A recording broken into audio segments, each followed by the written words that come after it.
Tak terima dituduh tak profesional karena cabut gugatan ijazah palsu, Egy Sujana balik sekarang Yusril tak jadi dapat perkara. Karena kami terus terang tidak menduga klien kami Bambang Tri ini ditangkap dan ditahan. Padahal klien kami yang punya akses kepada saksi-saksi dan data-data yang menjadi bahan-bahan pembuktian.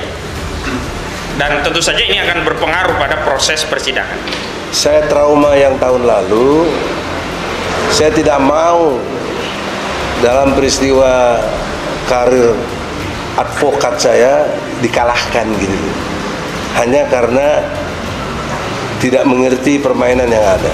Langkah hukum yang kita tempuh yang memang kita ketahui adalah bagian dari upaya untuk melindungi kepentingan klien kami. Ya, kalau kami tidak cabut, perkara kalah pada pokok perkara, maka klien kami kehilangan hak hukum.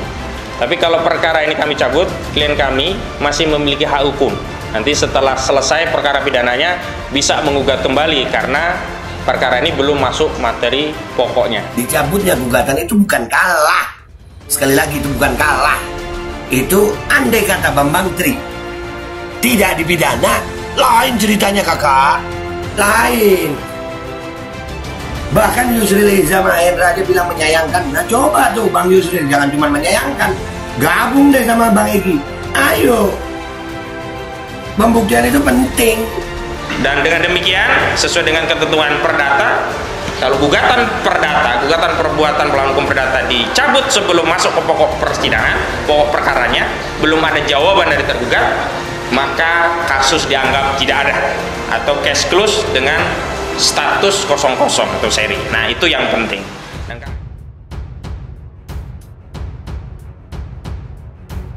Kuasa hukum Bambang Tri Mulyono Egy Sujana membalas tuduhan Yusril Iza Mahendra yang menudingnya tidak profesional karena menghentikan gugatan kasus ijazah palsu Presiden Jokowi.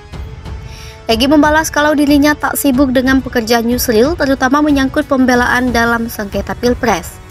Ia meminta Yusril bijak dan tidak menyinggung masalah profesionalitas. Egy curiga kalau Yusril sebenarnya ingin mengincar posisi pembela hukum Jokowi hingga akhirnya Ketua Umum Partai Bulan Bintang itu gagal mendapatkan job akibat dicabutnya gugatan tersebut. Pakar Hukum Tata Negara Yusril Iza Mahendra mengaku kecewa dengan pencabutan laporan gugatan ijazah palsu Presiden Jokowi. Yusril beralasan pencabutan gugatan membuat tuduhan kepada Jokowi tak bisa dijawab. Menurutnya, persidangan atas gugatan tersebut sangat penting untuk mengakhiri kontroversi ijazah Jokowi. Yusril berkata pengadilan terhadap kasus itu juga penting untuk kepastian hukum. Dengan pencabutan gugatan, ia menilai kasus ini selamanya akan menggantung dan menjadi gunjingan politik tanpa henti. Ia membandingkan dengan kasus tuduhan ketidaksahan pengunduran diri Soeharto. Gugatan itu dilayangkan 100 pengacara reformasi yang mempertanyakan keabsahan kepemimpinan B.J. Habibie. Pada saat itu, Habibie meminta Yusril untuk membiarkan gugatan itu.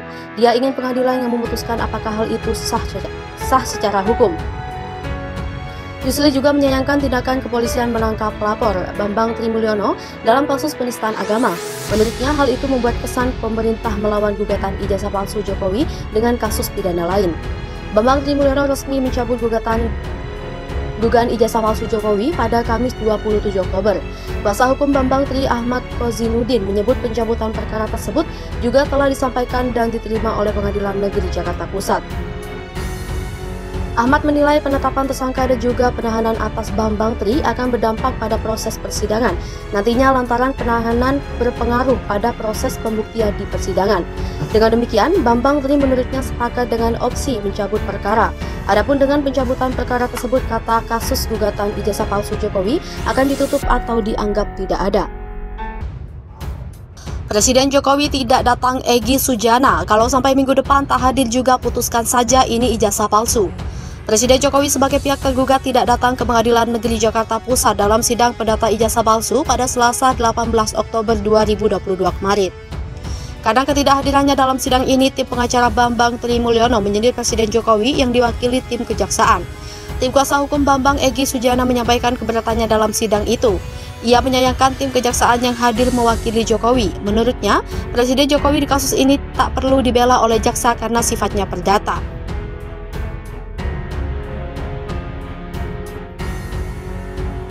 Sidang itu dimulai sekitar pukul 11.30 WIB dengan dihadiri oleh puluhan ibu-ibu. Sidang ini juga tak dihadiri oleh penggugat Bambang Trimulyono yang tengah mendekam dalam tahanan. Bambang Tri dijadikan tersangka pada pekan lalu.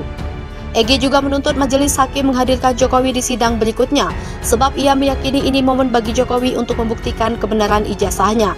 Egy mendesak majelis hakim agar mengambil putusan di sidang berikutnya bila Jokowi tak hadir. Ia berharap majelis hakim tak beralasan lagi untuk menunda-nunda sidang. Ia juga menilai Jokowi tak gentle menghadapi sidang tersebut. Selain itu, Egy menyinggung otoritas majelis hakim dalam mewujudkan keadilan. Diketahui gugatan tersebut diajukan oleh Bambang Trimulyono yang terkenal sebagai penulis buku Jokowi Undercover pada Senin 3 Oktober 2022. Sedangkan para tergugat adalah Presiden Jokowi 1. Sedangkan para tergugat adalah Presiden tergugat 1, Komisi Pemilihan Umum atau KPU tergugat 2, Majelis Permusyawaratan Rakyat atau MPR tergugat 3, dan Kementerian Pendidikan Kebudayaan Riset dan Teknologi atau Kemenristekdikti tergugat 4.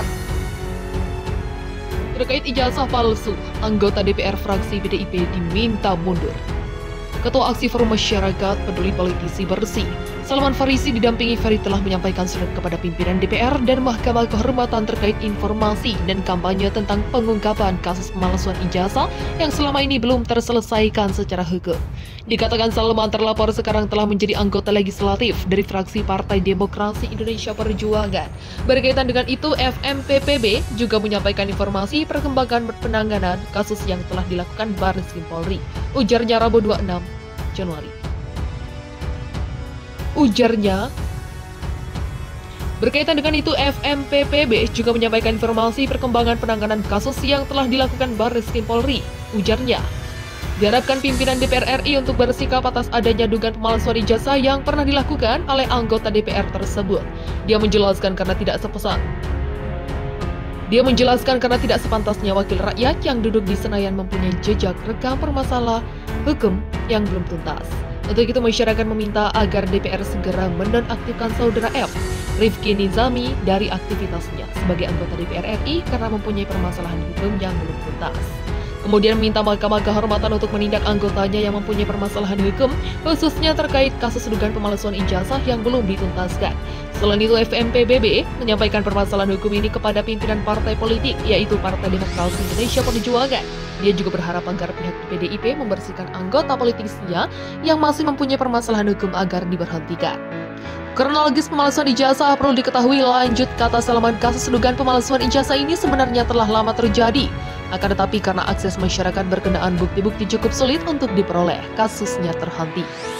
Sehingga mengakibatkan terlambatnya pengungkapan kasus ijazah palsu oleh Muhammad Rifki Nizami. Atas inisiatif dari masyarakat, kasus pemalsuan ijazah kemudian kembali dilaporkan ke Barreskrim Polri pada hari Jumat. Perkembangan laporan ke kepolisian. Atas inisiatif dari masyarakat, kasus pemalsuan ijazah kembali dilaporkan ke Barreskrim Polri pada hari Jumat tanggal 28 Mei 2021 lalu. Bebernya, perkembangan laporan di kepolisian telah dilakukan tahap klarifikasi kepada pelapor pada tanggal 21 Juni 2021 di kantor Ditipidum Barreskrim Polri. Selanjutnya telah dilaksanakan pula penggalian keterangan-keterangan para saksi di mana penyidik Polri melakukan pemeriksaan di Banjarmasin pada tanggal 21 sampai dengan 22 Oktober 2021 yang lalu. Semua keterangan para saksi telah disampaikan kepada pihak penyidik dan saksi-saksi telah menyerahkan kepada penyidik dari Polri beberapa dokumen yang berkaitan dengan fakta pemalsuan ijazah. Begitu pula dengan bukti adanya ijazah dan transkrip nilai yang diduga palsu tersebut.